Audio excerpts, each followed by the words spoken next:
Voltamos com Manhã Diversa, agora são 11 horas e 17 minutos. O ser humano tem necessidade de se comunicar. E a transmissão de uma mensagem de uma pessoa para outra pode acontecer de várias maneiras, não só pela fala, mas também pela escrita e até pela linguagem não verbal. Sim, o nosso corpo fala e ajuda a gente a se expressar. E muitas vezes se expressa sozinho em situações que nem mesmo a gente quer, como, por exemplo, demonstrando nosso nervosismo, ansiedade, atração por alguém ou desinteresse por algum assunto.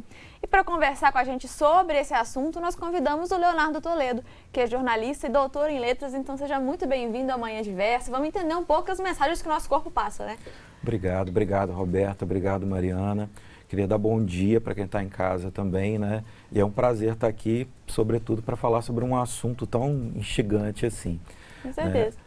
Bom, a linguagem corporal, a gente pode dizer que ela nos antecede, uma vez que, muito antes de você abrir a boca, o seu interlocutor já vai estar te percebendo, já vai estar criando uma imagem a seu respeito, e ela também atravessa todo o nosso contato que a gente tem com as pessoas, né? Durante a nossa fala, não são só as palavras que estão sendo observadas, mas também a maneira como você está se comportando, o seu gestual, né, o espaço que você está ocupando, né, além da sua própria imagem pessoal, né, o seu visual conta também na hora do pré-julgamento que se faz a seu respeito. A linguagem corporal é a forma mais antiga de comunicação e estima-se que ela representa 55% da forma com que a gente se comunica. Até quando a gente não está falando, a gente está se comunicando, né? Então é aquela coisa, não necessariamente você precisa falar, e quando a gente está falando, a gente continua comunicando com o corpo. Então realmente aí é uma grande parte da nossa comunicação. Mas existem tipos de linguagem corporal? E quais são esses tipos? Existem tipos, sim, né? Os estudiosos da área costumam selecionar 5 tipos diferentes. Mas eu queria chamar a atenção para o número que você colocou, né? 55%, ou seja, é mais da metade, né? Desses 55%, né, se a gente pegar essa amostra, a gente tem aí a maior parte ligada a um dos tipos de comunicação, que é a sua comunicação gestual, né? É a postura do seu corpo e também os gestos que você faz. Então, por exemplo, né, a questão dos ombros. Pessoas mais tímidas têm a tendência de fechar os ombros, né, porque é uma forma de defesa para ela. Então, instintivamente, a gente tem aí uma relação que vem da nossa porção animal, digamos assim, que é de se defender, cruzando as pernas, fechando os braços, né, então os ombros vão caindo. Então, essa é a principal matriz que a gente tem para perceber a linguagem corporal. Mas a gente pode falar também da questão do espaço que a gente ocupa, né? A gente pode falar também da nossa aparência, a maneira com que você se veste, com que você se prepara. Aí não tem questão de moda ou achar que isso é uma futilidade, não. É fato que a sua aparência vai interferir na maneira com que você é recebido, né? E a gente tem muitos desses impulsos aí de maneira instintiva, que a gente não consegue controlar. Então são coisas que a gente traz da infância, são coisas que a gente traz da nossa matriz primal, às vezes até antes da gente nascer, né, como um instinto de defesa que a gente pode ter. Como comunicar é algo natural para a gente, muitas das vezes a gente não pensa, né, em como a gente está fazendo isso, já que é algo natural. Então aqui hoje a gente está falando sobre a fala em si, sobre os gestos, e aí agora eu queria falar também sobre as expressões faciais, né? Como que elas também denunciam, né? Uma sobrancelha arqueada, então assim, tem uma comunicação também no nosso rosto, né? Tem sim, a gente chama isso de microexpressões faciais, né? Que tem a ver com os nossos 7 sentimentos básicos. Vocês devem ter assistido aquela animação Divertidamente, né? Ali eles selecionaram 5 dessas emoções que são realmente as emoções básicas que a gente tem. Então ali falava-se de raiva, tristeza, alegria, nojo e medo, né? A gente ainda tem a surpresa e a gente tem o desprezo, que seriam que completaria. Na verdade, já foram catalogadas mais de 10 mil emoções nos seres humanos, mas essas 7 seriam as mais básicas, né? E cada uma delas está ligada a determinadas expressões faciais que a gente faz. É lógico que a gente não está no teatro, a gente não está fazendo mímica, então a gente não vai exagerar nenhuma delas. Mas é possível você ler o rosto de quem está conversando com você através de pequenos indícios, né? Então, aquela questão de raiva ou de contrariedade em que a pessoa tende a curvar, né, um pouco a boca para baixo, não é que você vai falar algo que desagrade e logo em seguida a pessoa vai... Não, mas assim, ela, não, então tá, tudo bem. E no finalzinho dá aquele traço, né? Aliás, tudo que a gente vai falar aqui, que a gente vai conversar, a gente tem que ver essa linha do meio, né? Nada vai ser tão evidente e nada é tão definitivo, mas são traços, são elementos que a gente pode reunir para poder analisar o comportamento, os sentimentos daquela pessoa. E outra coisa que às vezes a gente faz de forma inconsciente, assim como a nossa face, é a forma com que a gente gesticula.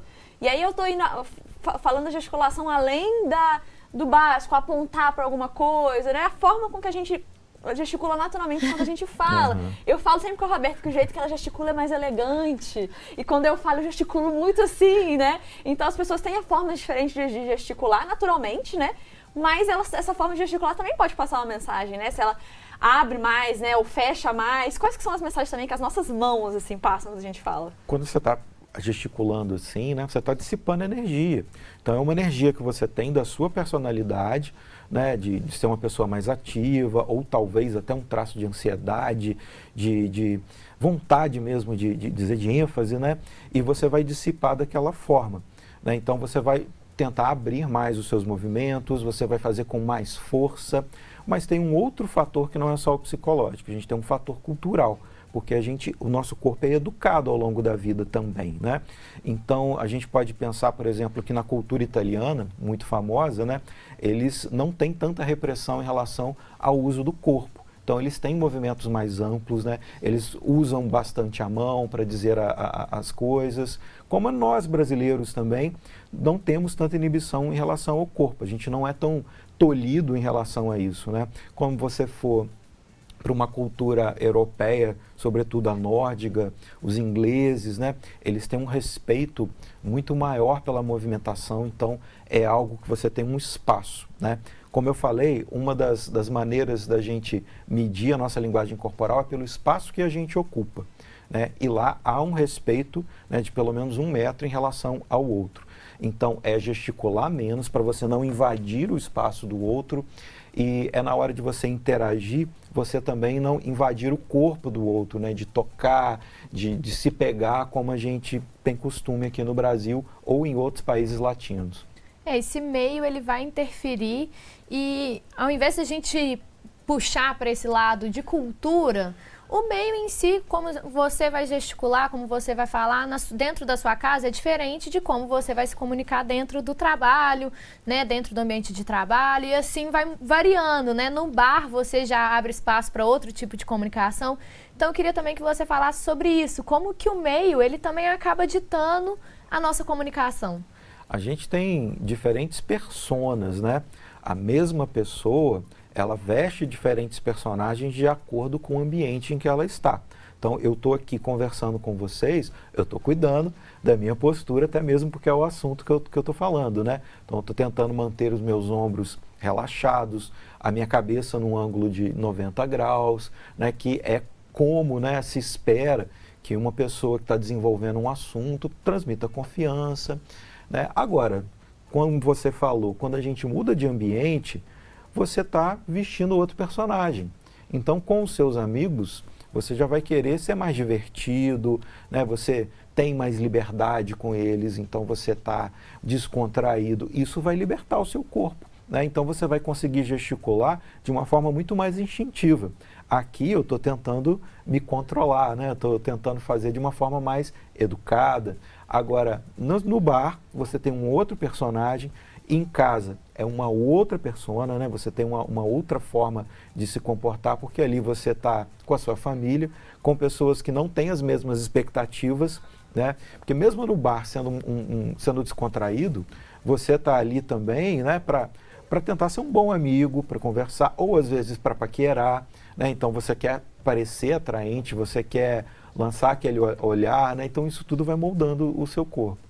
Isso que você falou das diferentes culturas é muito interessante, porque inclusive gestos que têm significados, né? Por exemplo, a forma que a gente gesticula para falar não ou para falar sim, vários gestos que têm esses significados também são diferentes de uma cultura para outra, né? Então, essa linguagem realmente, né? Vai além do que é inconsciente, do que a gente só gesticula aqui, né? Que nem eu tô gesticulando agora para falar, mas também daqueles gestos que têm significados, o fazer sim ou não com a cabeça. Tem culturas que é diferente esses gestos, né? Isso é muito legal também, porque vai nessa questão da linguagem corporal, que é mais do que só a fala, né? Profundamente, né? Se a gente pegar aí a diferença entre o nosso Ocidente e o Oriente, a gente vê isso com mais nitidez ainda, né? Porque além da gente ter essa questão psicológica, a gente tem um fundamento aí que é o simbólico, né? Então, esse exemplo que eu dei aqui do italiano de fazer assim, para a gente aqui no Brasil, se você quer dizer que algo está lotado, você faz assim, né? O italiano já está te xingando, ele está mostrando a impaciência dele com essa mão, né? Tem toda aquela questão famosa essa, né? Na Índia, que tudo você se cumprimenta com a mão direita, né? Então você não oferece a mão esquerda para ninguém, porque a mão esquerda é destinada à higiene pessoal. É algo até folclórico, mas é verdade, né? E além disso, todo o gesticular da cabeça do indiano é diferente do nosso. Movimentos que a gente às vezes nem consegue fazer, que é aquela questão de aprovar alguma coisa fazendo assim e não assim, né? Isso é uma realidade, isso não é folclore, isso não é personagem de novela só não. Isso é muito interessante esse tema, né? Eu acho que dá pra gente também, pessoal de casa aí que ficou curioso, talvez para saber um pouco mais, deve ter esse tipo de informação na internet. É muito interessante a gente conhecer isso e ver esses significados. E no próximo bloco a gente vai entender um pouco mais sobre aplicações disso no nosso dia a dia, como a gente talvez aprender a educar um pouco o nosso corpo para transmitir a mensagem que a gente quer. Então você aí de casa não sai daí, que no próximo bloco tem a continuação da nossa entrevista e a gente vai continuar falando desse tema. E se você quiser participar, enviando aí a sua experiência ou sua pergunta sobre esse assunto, nosso WhatsApp está aí na tela para você. A gente volta em instantes.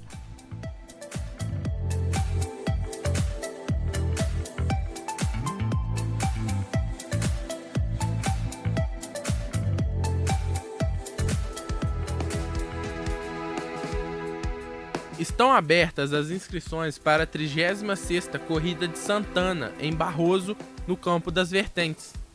A largada acontece dia 24 às 8 da manhã na Praça Santana. Os interessados têm até o dia 21 de julho para se inscrever no link que aparece aí na tela. A taxa de inscrição é de R$ 30.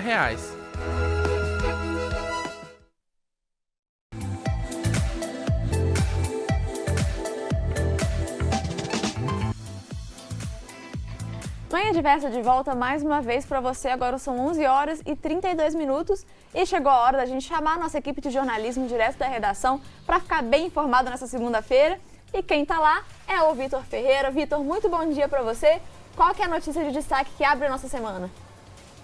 Bom dia, Mari. Bom dia, Roberta. Bom dia, pessoal de casa. Neste fim de semana, em São João do Oriente, no Vale do Aço, a Polícia Federal cumpriu o mandado de busca e apreensão de 3 pessoas suspeitas de enviar crianças e adolescentes para o exterior em busca de ganho financeiro. O crime fere o artigo 239 do Estatuto da Criança e do Adolescente e o pedido foi expedido pela 9ª Vara Federal Criminal da Seção Judiciária de Minas Gerais. Os policiais apontam que 4 diferentes tipos de crime de promoção ou migração ilegal e outros 4 crimes de tráfico de pessoas foram identificados. O esquema funcionava da seguinte forma: 2 receptadores integrantes da quadrilha recebiam jovens em território estadunidense, uma tia de um dos suspeitos e o marido dela. Eles se passavam pelos pais das crianças numa prática conhecida como cai-cai montado, que é quando há falsificação de documentos de identidade para comprovar o parentesco. O mandado foi cumprido na casa do responsável de enviar os menores para os Estados Unidos, que entravam no país pelo território mexicano. Os envolvidos estão presos e as penas variam de 7 a 14 anos de prisão. Ainda em Minas, outra notícia de impacto é de acidente de um brinquedo que deixou 8 pessoas feridas em um parque de diversões em Monte Carmelo, no Triângulo Mineiro, na noite de domingo. A atração, conhecida como Barca, apresentou problemas e ficou parada na vertical com a estrutura travada com passageiros dentro do brinquedo. Algumas pessoas caíram e acabaram ficando feridas. No total, o pronto-socorro do município aponta que foram 8 vítimas de 7 a 17 anos que tiveram cortes e hematomas. Segundo a organização da Expo Monte, ninguém ficou gravemente ferido e algumas das vítimas já foram liberadas do hospital. O parque está funcionando na cidade de Monte Carmelo desde a última semana, no dia 2 de julho, como parte da exposição Expo Monte, e no momento está interditado, enquanto a Polícia Civil e o Corpo de Bombeiros fazem a perícia para descobrir o que aconteceu com o brinquedo. Então, para quem quiser ficar mais informado nessa segunda-feira, eu faço o convite de sempre, que é para assistir o Diversa em Rede de hoje, às 9 horas da noite, aqui na Diversa, e você consegue assistir a gente pela TV, pelo YouTube e no nosso site que traz notícias exclusivas também, o diversa.tv. Mari e Roberta. Vitor, muito obrigada pelas informações e uma boa semana para você. E aqui no estúdio a gente continua o nosso bate-papo sobre comunicação verbal e corporal. E a gente está aqui com o Leonardo Toledo, que é jornalista e doutor em letras. Leonardo, mais uma vez um prazer te receber aqui hoje. E na primeira parte da nossa entrevista a gente viu que a comunicação é algo natural, mas isso não significa que também é sempre bom, né? Às vezes a gente passa aí mensagens que a gente não gostaria de estar passando. Então, para a gente entender, existem técnicas que podem ajudar a gente a ter um domínio maior sobre essa comunicação corporal, que muitas das vezes a gente não está nem tendo consciência disso.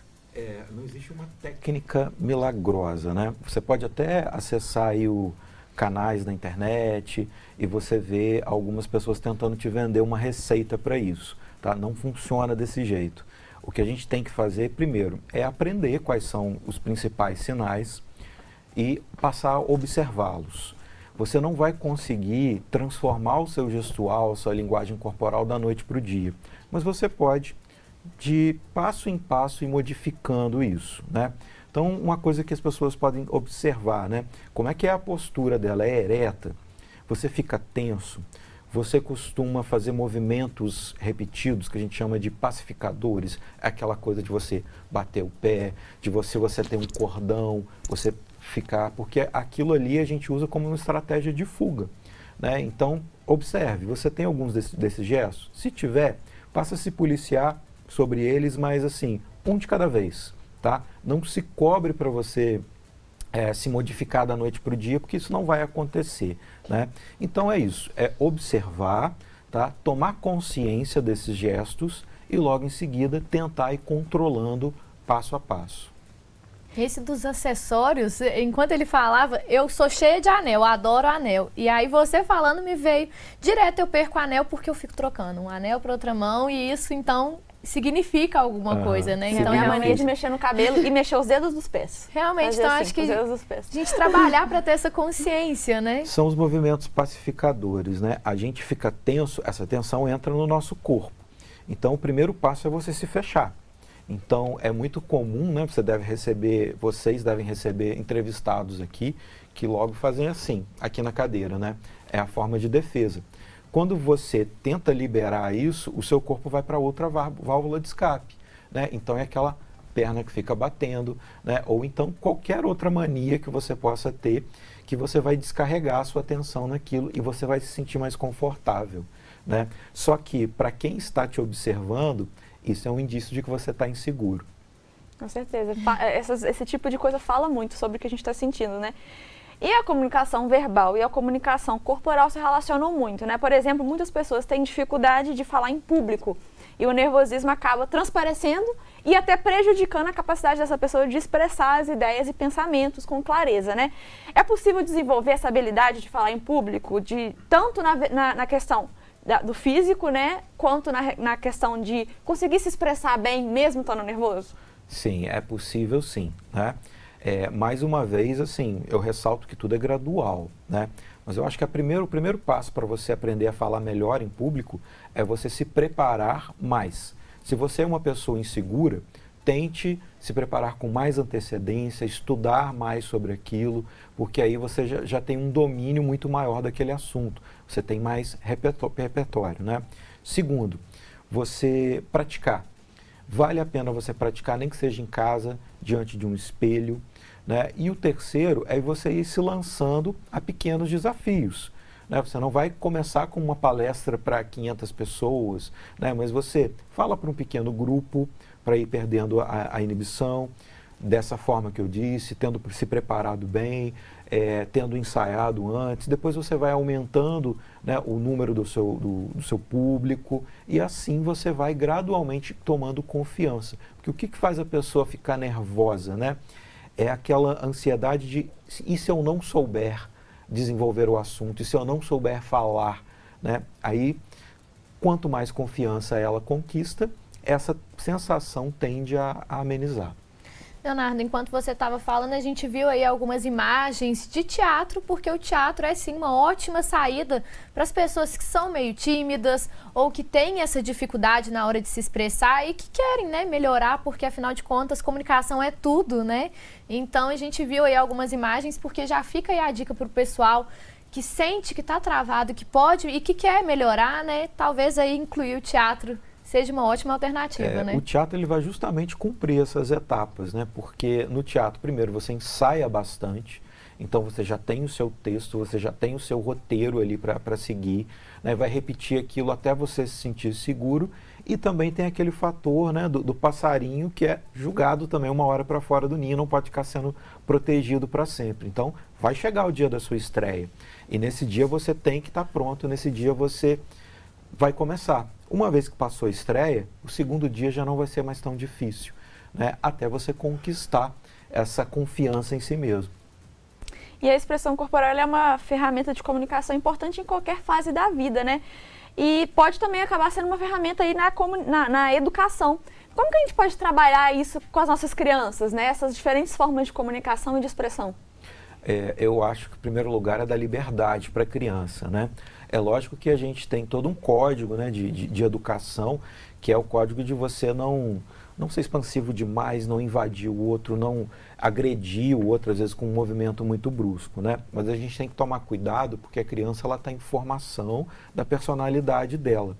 Inclusive, há muitas pesquisas relacionando o excesso de repressão, né, a uma pessoa que vai se tornar tímida, vai se tornar insegura, nas mulheres principalmente, né? Já dizia Simone de Beauvoir que a mulher construída, né, que ela não nasce, mas ela se torna justamente algo que a gente pode naturalizar e dizer que a mulher é mais recatada por conta da natureza dela, mas que não é bem assim. A mulher, ela tem o corpo dela controlado desde muito cedo, né? Então até a roupa, né? O menino é vestido para poder ficar à vontade e a menina é vestida para ser elegante. Então, quantas vezes vocês não ouviram na infância de vocês, tá parecendo um menino? Se comporta, né? Então, isso daí já é de fora para dentro. Está moldando o seu corpo para que a sua personalidade seja uma personalidade mais reprimida, mais submissa. Então a gente tem que tomar cuidado na hora de reprimir a criança, porque você pode estar causando um dano futuro nela, né? Então, assim, tenta educar, né, de uma forma para ela se socializar, para ela conseguir respeitar o outro, mas sem excessos. E a gente está falando aqui da comunicação, e a comunicação, muitas das vezes a gente está vendo na atualidade muitos monólogos, né? As pessoas falando para elas mesmas e, assim, ignorando quem vai receber essa mensagem. Então, assim, acho importante a gente incluir aqui no nosso bate-papo o diálogo em si, o que faz o diálogo. E a gente está falando da pessoa que está emanando aí a mensagem. Vamos falar agora da pessoa que está recebendo essa mensagem, né? Qual que é a importância, quais sinais a gente deve ficar atento na hora de que uma pessoa está conversando com a gente, para ser um ouvinte ali realmente presente e mostrar isso também na nossa comunicação, né? A gente precisa de estar presente aí nos dois sentidos, né? Para realmente ouvir a outra pessoa, porque hoje eu acho que o tipo de vida que a gente tem, até o celular, essas coisas, ajudam a gente a dispersar, a gente quer mais informação, assim, de uma forma muito acelerada. Então, vira e mexe, você está conversando com alguém e pensa em outra coisa, né? Essa é a realidade. Eu acho que quando você ouve, você consegue não só absorver mais daquela pessoa, como você está juntando elementos para que você possa aproveitar melhor aquela fala, né? E até para você dar um feedback e para você trazer aquilo para si. Vocês, como jornalistas, né, sabem muito bem disso. Eu me lembro que na minha fase de jornalista também, a gente acha que o jornalista é aquele cara que fala muito, que gosta de se comunicar, mas na verdade é também aquele cara que gosta de ouvir, para entender a história do outro, para depois na hora de contar aquela história, escrever o seu texto, né, você ter todos os elementos que você precisa, você não descontextualizar aquilo. Então ouvir é fundamental, né?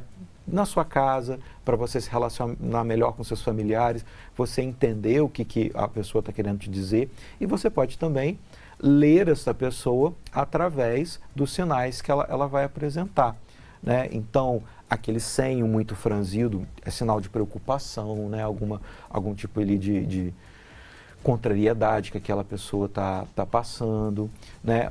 Os olhos mais apertados, a boca tendendo a curvar para baixo, né? Um outro sinal que é muito interessante, que é o de timidez, que é como se a pessoa estivesse querendo desaparecer, ela não quer ser vista, então ela tende a ou esfregar a mão aqui, ou então passar aquela mão pelo rosto, né? Isso, já viu o cachorrinho, quando ele leva uma bronca, que às vezes ele se esconde atrás de um móvel, né? A gente tem esse mesmo impulso, a gente quer sumir dali quando a gente está desconfortável. Então, como a gente não pode enfiar atrás de um móvel também, a gente tenta, né, fazer isso de uma forma criar mecanismos isso, né, de uma forma mais simbólica. Leonardo, eu queria agradecer muito sua participação aqui hoje, para a gente entender um pouco melhor sobre nós mesmos, né? Porque acaba que a nossa comunicação tem muito de entender a nós também e compreender a forma que a gente se expressa. Então, muito obrigada pela sua presença aqui hoje, por ter esclarecido esse assunto que é tão interessante. O agradecimento é todo meu. Foi um prazer estar aqui com vocês, né? Foi um prazer dividir isso com o público também, né? Obrigado e até a próxima. Até a próxima. A gente vai para um rápido intervalo e na volta tem a finalização do nosso Bora Rangar, que hoje é uma receita que eu tenho certeza que é o prato preferido aí de muita gente, que é a pizza. Hoje Arthur está fazendo uma marguerita pra gente, continuando aí na segunda sem carne. Então você não perde, porque a gente volta já já.